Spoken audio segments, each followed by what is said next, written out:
예, 안녕하십니까. 자, 오늘은 다시 적천수를 강의하는 날이죠. 예, 성정장이에요.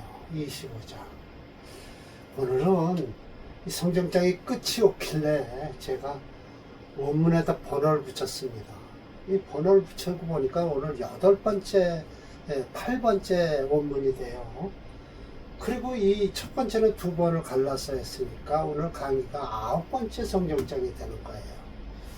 더 이상 뭐 이 성정장에 대해서 임시줄을 설명드리거나, 이 원문에서 이게 성정의 큰 개론, 그렇죠. 개론을 설명할 필요 없이, 일단 이 성과 정이라는 것은 어디서 끌고 들어왔냐면 성리학에서 끌고 왔다는 것은 기정사실이에요. 그러나 이 성리학은요, 사실은 성리학이 딱 처음부터 나온 게 아니죠. 위로 올라가면 음양오행이 있어요. 음양오행이 있고요. 이 음양오행은 전국시대서부터, 그러니까 주역 나올 때도 음양은 있었어요. 주역은 근데 오행은 없습니다. 음과 양은 있어요. 음쾌와 양쾌는 있어요. 그러면서 4괴가 나오고 8괴가 나오죠, 거기서. 그러니까 4상도 거기서 나와요. 8상도 거기서 나오고요. 한의학도요, 이 음양오행을 끌어들이지 않은 데가 없어요. 한의학은요, 음양오행이 없으면요, 이론을 전개를 못해요. 폐장 하면 금에 속해요. 대장하고. 심장, 화에 속해요. 소장이고요. 간장, 목에 속해요. 그리고 뭐죠? 목이 또 어디에 있을까요? 비장이 있나요? 그리고 토, 위, 비장과 위장이죠. 간은 어디 있나요?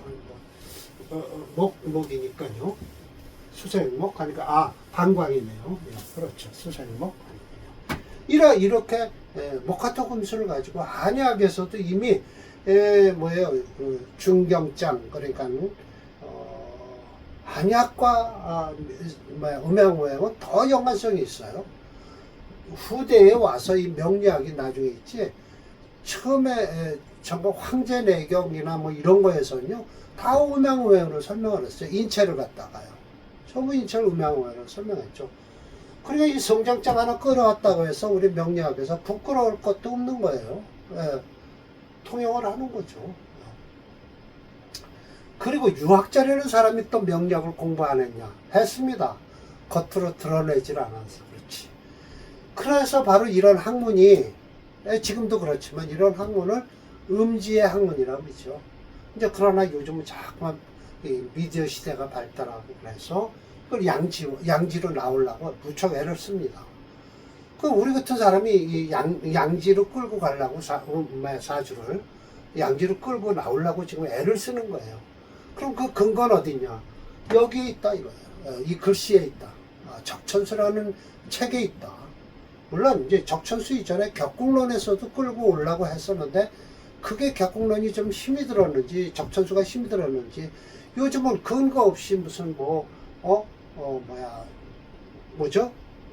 아무 근거 없어요. 그 사람이 책을 쓰라고 그러면 그게 이론이 어디서 나왔는데 그러면 물상법을 가지고 얘기를 한다든지 그러면 그건 참 어려운 얘기죠.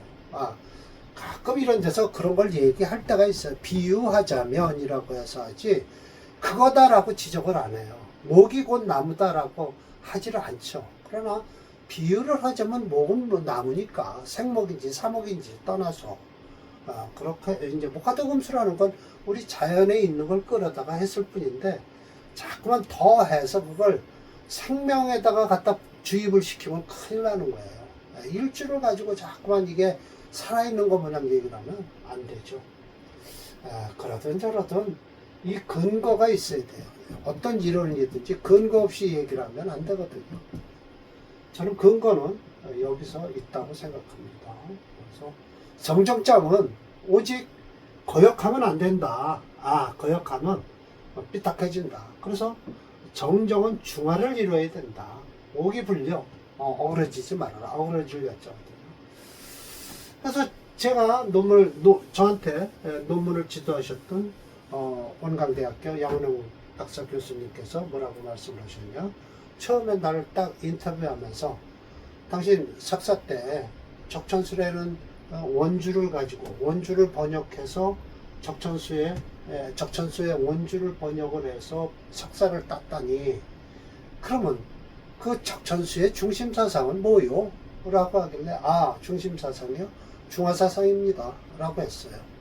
그래요? 그럼 그 적천수의 중화사상 가지고 한번 박사에 도전해보세요 라고 해서 제가 박사 논문을 적천수의 중화사상, 적천수 천미의 중화사상 이론을 가지고 제가 박사를 땄죠. 맞벌 중화야 라고 했잖아요. 중화가 아닌 것이 없다라는 거예요. 중화다 중화. 이게 참 오기불려. 오행은 어우러지면 안 된다. 이걸 사람으로 갖고 가면 뭐냐? 측은, 수어, 사양, 시비, 성실의 정이 나온다. 이게 정이다. 정이에요. 성은 뭐예요? 인의예지신이다. 인의예지신이다. 라는 것이죠. 이것이 바로 이제 우리 명리학으로 들어온 거예요. 이게 성리학에서 이게 중형장에 있는 거예요. 중형장에 중형장에 있는 걸 이렇게 해놓고 명리학으로 이제 넘어온 것이요. 성리학을 명리학으로 끌어들였다. 중화도 바로 중형장에 있는 소리다. 라는 거예요. 자, 8번, 8번째로 내려가겠습니다. 제가 이렇게 딱 치면 나오게끔 만들어 놨습니다. 또 순생이에요. 이거 보세요. 순하게 생활아. 그 기틀이 있으면, 순하게 생활하는 그 기미가 보이면, 해서 격신, 충격하는 오행신을 만나면, 이 한거할 것이다. 이게 싸움이 벌어지는 거 아닙니까? 절대 싸움하면 안 됩니다. 투쟁은 하지 말라라는 거예요. 적천수의 기본 원리는 중화사상이다 라고만 아시면 돼요. 유시주 들어갑니다. 목생화, 순하죠? 화생토 하면 이게 일로 순기성이에요. 그 성정이에요. 그 순한 성정을 순하게 따라서 차례대로 따르는 것인데, 이거 우리는 얘네들은 차사라고 그러지만 우리는 차례라고 그러죠. 차서로다가 그 순한 기운을 따르는 것인데, 그러면 어떻게 될 거냐. 자상평화다. 이게 상은 서로 상자입니다. 도울상자 아니에요. 서로가 스스로 서로 화평하게 될 것이다. 그러나 라고 여기 껴야 돼요. 중우 가운데서 만난다는 거야. 우격신. 격하는 신이 우격다짐하는 거죠. 우격신을 만나면 부득수기 순생지기 얻을 수가 없다. 부득 마침내 순생지기, 순생지성, 그 순하게 하는 그 성질을 이룰 숫자예요. 이루는 것을 얻을 수가 없다. 즉 한거가 있을 것이니 용맹해진다 라고 해서 어떤 놈이 죽을 때까지 싸우는 거예요. 맞아서 쓰러질 때까지 싸우게 돼 있다 라는 거예요. 임시주 설명드리겠습니다. 임시와 했습니다. 순죽, 의순, 순한죽, 마땅히 순하라. 역죽, 의역, 거역하면 마땅히 거역을 해야 된다. 결정을 보라 이거예요. 용신을 결정하는 겁니다. 즉 화평이 성순이라, 성질이 화평해서 성질이 순하게 되는 것이니, 마치 무기왕할 땐 득화, 화를 얻어서 통지, 그거에 통하면 된다. 목화통명이에요. 인월에 태어난 가면 오늘 첫 번째 사주가 목화통명격 사주예요. 그러나 대운이 안 좋으면 목화통명이 됐든 말든, 격에서 목화통명이 됐든 말든 운이 안 좋으면 절대 똑똑한 것도 헛똑똑이다 라는 걸 말씀드릴게요. 이런 것이 수년이 토의행지, 화에서 토로 간다. 식상에서 재성까지 보면 떼부자가 되겠죠. 생지인데 생하는 것이다. 순지에서 생지다. 풀이 마땅치 않다. 목화를 봤을 때는 어떡하냐. 금수를 만나면 격해지는 것이다. 격하라. 목이 쇠했을 때는 득수의 생지, 목이 쇠할 때는 술을 얻어서 생활 받으면 되는데 이건 반대로 순해지는 거예요. 그러니까 거꾸로 가는 거죠. 목을 중심으로 했을 때. 금이 조수. 이거 보세요. 금이 또 세한다. 이건 살인상생을 한다는 격에서 상관생제하는 것과 격이 아니죠. 용신에서 식상생제하는 것과 또 용신격에서 살인상생하는 격을 말씀하는 거예요. 격이라고 했지만 용신격입니다. 또 용신격은 격분론이 아닙니다. 엇불어내서 얘기를 하는 겁니다. 거역한 중에서도 생하라. 이게 바로 요 살인상생을 하는 것은 거역한 가운데서도, 거역이란 뭐예요?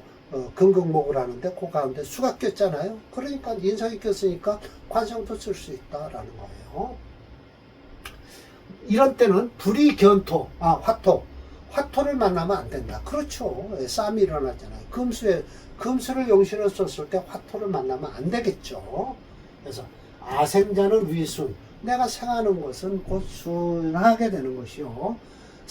나를 생하지 않은 것은 역이다.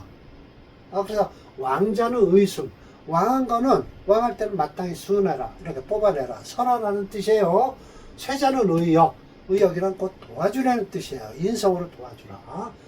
즉 성이 바르고 정이 화탕해질 것이니, 만약 우격신 또 격한 신을 만나면 왕한 자는 용맹스럽게 급할 것이요. 쇠약자는, 이거 유자로 읽으면 큰일 납니다. 유약이라고 해갖고 한번 저도 급수를 1급까지 특급까지 띄어놨지만, 이걸 유약이라고 읽으면 큰일 납니다. 이 급수에서 이게 1급인가 2급에서 나와요. 나약이라고 읽어야 됩니다. 쇠자는 나약할 것이니, 만약 격곡에서, 제가 이게 설명을 드리다가 마우스 흔드는 걸 잊어버렸어요.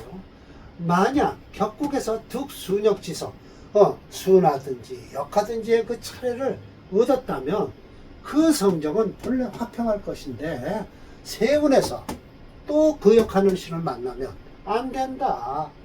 이게 세운도 말하는, 곧 이것은 세운이란 곧 대운입니다. 영능 변이 강약. 이때는 강한 것이 약한 것으로 변하고 약한 것이 강한 것으로 변할 때, 이런 때는 안 좋다. 그러니 의세무지 마땅히 자세히 살피라라고 말씀을 하십니다. 자, 임 선생이 이 사례 명제를 하나 딱 갖다 놓으셨어요. 록곡격이죠. 이걸 완벽하게 록곡격입니다. 그 이유, 인목 속에 있는 병화가 투출해 갖고 이걸 식신격으로 잡으면 안 돼요. 그 이유, 이렇게 해서 인의 한목을 하기 때문에 완벽하게 록곡격이 됐어요. 저건 록곡격에 용신을 잡아라 라고 하면, 첫 번째는 록곡격이니까 격국론에서 뭘 잡아야 된다. 록곡격에서는요. 제가 조금 있다가는요, 제 설명보다 심 선생이 얘기한 자평진전을 얘기할 겁니다. 록곡격을 제가 설명드릴게요. 용신은 따로잡으라 라고 했으니까 뭘 따로잡으라고 했냐면, 관, 재, 식, 인성은 아닙니다. 관제, 식상을 용신을 찾아라 라고 했습니다. 그러니 이 록곡격에서 따로 용신을 잡아야 되니까 뭡니까? 인성을 빼고요. 물론 인성도 종격에서는 되지만 일단 이 록곡격만 잡으면 인성을 빼고요. 식신과 재성을 잡는 겁니다. 이렇게 해서 참 사주가 천간으로 이렇게 운이 사주가 용신이 아주 그대로 나왔습니다. 격은 따로 있고요. 그래서 이 사주는 참 틀이 좋은 사주인데 운이 안 받쳐주니까 사주가 이 병화를 끄면 안 됩니다. 대운에서. 그래서 이 최고 좋은 게 대운이 목화통명급 사주인데 안 됐습니다. 대운에서 좋지 않습니다. 자, 보세요. 철저 선생의 사주 설명 방법이 이렇습니다. 일주를 먼저 봅니다. 갑인일원이죠. 일주 봤습니다. 월을 봅니다. 생후인월이죠. 그럼 일주가 강하죠. 그러니까 이거는 극하든지 설하든지 둘 중에 하나를 찾아야 돼요. 용신을. 모강화되는 건 확실한데 득화, 병화를 얻어서 투출했으니 좋다라는 것이죠. 순생직이다. 통이지상. 통달은 아주 빛나는 것이 통해서 상이다. 이게 목화 통명격이라고 하는 겁니다. 이 사주가. 똑똑하죠, 사주. 예, 독서 과목성성이라고 해서 책을 읽는데 눈에 한번 지나가면 다 외웠어요. 소렴자, 끓이는 것은 시에, 요거 보세요. 시간에 여기까지 설명하다가 시간으로 갑니다. 금수격제. 예, 금수가 저걸 요거를 격제한다는 소리예요. 아, 목화를 격제한다는 거예요. 연간에 기토가 허탈하다. 허탈하죠? 아, 부재기수. 이 기토가 수를 제할 수가 없습니다. 용신으로 참 식신은 강한데 상관이 좀 약합니다. 겸지, 초운의 북방수지라. 아, 이거 참 안 됐습니다. 부단, 공명난수. 무엇뿐만 아니라라고 해야 돼요. 공과 이름이 이룰 수도 어렵을 뿐만 아니라 이 또한 뭐예요? 예, 탐호 형상. 예, 뭐 아마 부모한테 물려받은 재산이 있었겠죠. 그냥 다 형 맞고 상처를 입었어요. 일거 신유. 예, 이때 병신 다섯째 대운이에요. 여섯째 대운도 아니고 다섯째 대운에 병신합을 하는 바람에 일교 신금에 조수지경 합거 병화이망 저 용신을 합거하는 바람에 죽었다라는 소리입니다. 예. 할 말 없죠. 예. 제가 이렇게 했습니다. 목화통명격으로 똑똑한 사주죠. 예. 이 명조는 아래 자평진년 심여점의 격국론에서 설명하는 것이 좋겠다라고 해서 제가 격국론으로 내려가겠습니다. 자, 녹곡격이에요. 예, 넌 걸럭 월급장에 의하면 조금 다음 강의에 자평진년 다음 강의에 걸럭 월급격을 할 겁니다. 걸럭이라는 것은 월건이 록당을 만난 것이다. 록은 곧 겁이나 록당에 투출한 적 그것을 쓸 것으로 여겨 써서는 안 된다. 예, 쓰지 말라는 소리예요. 용신으로 투출해도 그걸 쓰지 말아라 라는 거예요. 그러므로 걸럭과 월급은 동일한 격이다. 반드시 나눌 필요도 없이 모여있는 지지에 간지가 모여있다. 지지에서 회합이 된다든지 하면 그것이 간지가 투출하면 모두 별도로 재성, 관성, 살, 식신을 용신을 격용신으로 격상신으로 쓰겠다라는 거예요. 돌상자입니다. 이때는 서로상자 아니에요. 심여첨은 양간일주와 은간일주를 구분해서 양간은 양인격이라는 격을 부여했지만 은간은 걸럭월겁이라고 해서 또한 양간이라도 사생지월이면 이와 같이 걸럭격이라 속한다. 그리고 지지에서 투출된 간지로 상신을 잡는데 또 투출하면 기이하다. 또 재성과 인수가 서로 따르는 것은 필요하다라고 했지만 인수는 필요 없습니다. 종격이면 뭘까? 그리고 고립된 관성을 보호를 받지 않으면 안 된다라고 해서 관성은 항상 보호하라고 합니다. 인성의 보호가 있어야 된다라고 하면서 오히려 재성으로 보호하는 게 더 낫습니다. 관성은 관성이 도울 필요가 있다라고 했습니다. 관성은 이건 나타나지 않았죠. 그러니까 뭐예요? 식상으로 가는 게 좋습니다. 무게중심 오행 체형으로 지수를 검증할 필요 없이요. 월지를 취득한 임목과 일지를 취득한 임목, 일간의 간목까지 해서 목세가 극강하여서요. 프로그램에서는 목체 금토용조이나 금토오행은 불영하고요. 강화간 오행인 목오행을 중심으로 수목화 오행 중 화목을 오행을 취하여 화가 용신이고 목이 희신이 된다. 결과를 놓고 대운을 살피니 서부 금수운으로 흘러서 불명한 명주가 되었다라고 했습니다. 아름답지 않아요.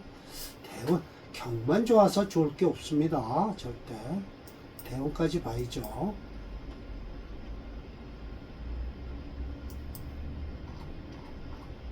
네.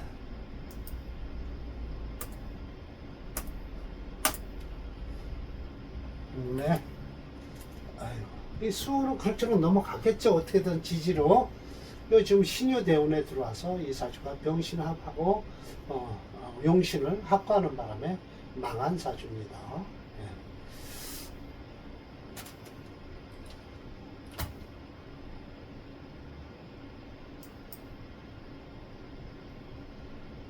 네, 418번 보겠습니다. 이 사주는 녹곡격이면서도 변했어요. 변격이 됐습니다. 인호 화국을 해서요. 지지로 화국을 해서 식신격으로 변했습니다. 예. 좋죠. 화토를 쓰는 사주죠. 그러면 이 사주는요. 또 임수가 눈에 걸립니다. 예. 경금도 안 좋고요. 예. 이 사주는 그래도 대운이 살린 사주예요. 이 사주는요. 아까는 뭐예요? 연주가 기토가 있고요. 여기가 뭐였나요?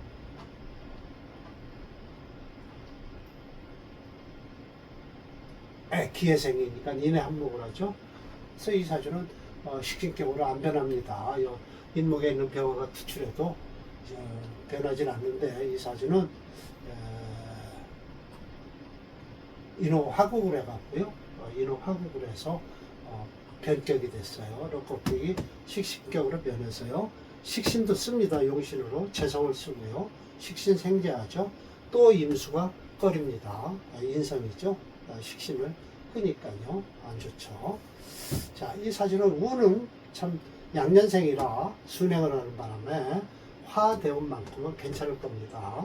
목에서 화로 가죠. 그 이유 인월이니까요. 목운을 거쳐서 화운을 가니까 대운이 살린 사주죠. 자, 갑오일은 이거 보세요. 일주부터 쳤잖아요. 예, 격국론에선 월지를 먼저 보죠. 예, 월지를 먼저 보지만 업그론에선 뭐부터 본다? 일지. 예, 일지를 먼저 봅니다. 갑오일연의 생호인월이에요. 벌써 이거 보세요. 월지로 넘어가지 않습니까? 무토 투출했어요. 월지를 보면서 이 무토를 투출한 걸 보았습니다. 이런 땐 혹시 제격이 아닌가라고 하지만 제격을 찾기 전에 인호 화국을 했기 때문에 이건 식신격으로 변한 겁니다. 예, 회국한 걸 먼저 찾으니까요. 보세요. 인호 공화 했잖아요. 그러니까 우리 격국론으로도 이미 철저 선생을 보신 거예요. 예. 순생지기 화를 용신을 쓰겠다는 거죠. 그러니까 덕성 관계 좋은 소리죠. 덕과 성이 관계했고 금의 뇌락이라고 해서 이 돌덩이를 했잖아요. 큰 돌덩이를 돌석자가 세 개니까요. 큰 돌덩이죠. 돌덩이가 떨어졌어요. 그 이유 금해 이 좀 벼슬기를 좀 하려고 꿈을 꾸긴 꾼 거예요. 그런데 뇌락해서 턱 떨어져 버린 거죠. 꿈도 꾸지 말아라 라는 거예요. 역시 꺼리는 것은 시공의 금수지격이다. 저 임신 같은 시간이네요. 이제 보니까 임신 시가요. 아까도 갑오년이었어. 갑오일주였었군요. 아까도요. 독소미수. 이 사람은 화가 용신인데도 목화통맹이 되질 않았어요. 천간으로 화가 투출 안 해서 바로 그걸 읽지 못했어요. 앞에 사주는 똑똑했는데 이 사주는 글 공부를 못한 거예요. 파모다단했고요. 겸지 주문이 고르질 않다. 요거예요. 바로 화운에 바로 이 개두한 것이 고르지 못한 거예요. 천간으로 화를 끄는 임계수가 들어오니까. 그래서 유지미신 뜻을 필 수가 없었다. 환이 더해서 반가운 건 춘금이 불황. 이 금은 왕하지 않다. 적신금도 있고요. 화토 통근해서 화토가 통근했죠. 그래서 채용은 불상 상하지 않았다. 라고 해서 후계 후권 계기라고 해서 후손들은 끈을 이어서 일어날 수 있었다. 자식들은 잘 되는 것 같습니다. 실제적으로 임신 시간이 저렇게 흉신이 있으면 자식이 별 볼 일 없는데 그래도 자식이 잘 됐다는 것은 여기까지 봐서 잘 된 겁니다. 더 이상 차조도 전저와 같이 인월의 간목일주지만 일지화가 눈에 들어온다. 더구나 전조는 음년생 건맥이고 차조는 양년생 건맥이라 대운이 순대운이고 남방대운을 흘러서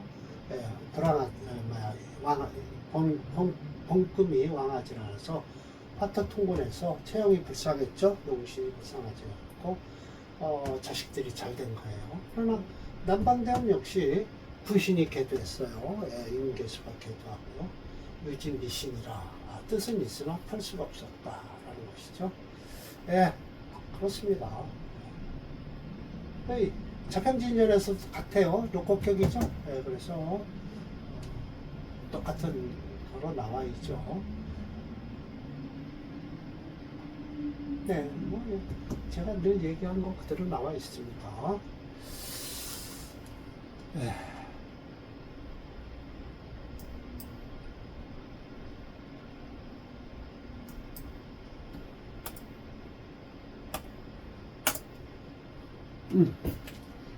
모기채입니다. 화를 써있죠? 화토로 가야 됩니다. 예, 태원이 그래도 괜찮은 거예요. 이 금은은 별로 안 좋습니다. 척가를 이루면 안 좋습니다. 네, 그래도 다행인 것은 병화가 투출하고 안 투출한 것도 중요하지만 그 용신이 천간에 확실히 돼 있는데도 그 용신을 극하는 대운이 오면 큰일 납니다. 이렇게 지지에 오히려 숨어 있는 게 좋을 수도 있어요. 옆에 사이드에 막아줄 게 있고 하면은 오히려 괜찮을 수도 있겠죠. 예. 그래서 오늘 여덟 번째 했나요? 그리고 이제 운문 또 있습니다. 아홉 번째로 또 가야 되겠죠. 자, 순생했으면 역생이 나오겠죠. 참 체계적으로 잘 되어 있습니다. 적천수는. 자, 오늘 강의 마치도록 하겠습니다.